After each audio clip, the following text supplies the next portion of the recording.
அது ஒரு ஆரஞ்சு பள்ளி அது மியாவ் கிட்ட வாழை என்ன சொல்லிச்சு.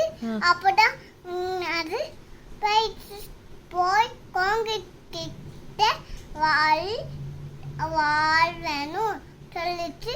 அப்பதான் குரங்கு வேணாம் மாடு கிட்ட சொல்லிச்சு அந்த வால் வேணும் அப்படி சொல்லிச்சு. அப்பதான் அம்மா சொல்லிட்டு எனக்கு வால் இருக்கு வால் வேணும் அப்படி சொல்லிட்டு அம்மா கிட்ட அம்மா உனக்கு வால் இருக்கு. அப்புறம் பள்ளி ஹாப்பி ஆயிடுச்சா? ஆமா. அது வால் காணாம போயிடுச்சுன்னு அது தேடிச்சா? எல்லார்கிட்டயும் போய் கேட்டுச்சா? என்னன்னு கேட்டுச்சு? உங்க வால் தாங்கன்னு கேட்டுச்சா?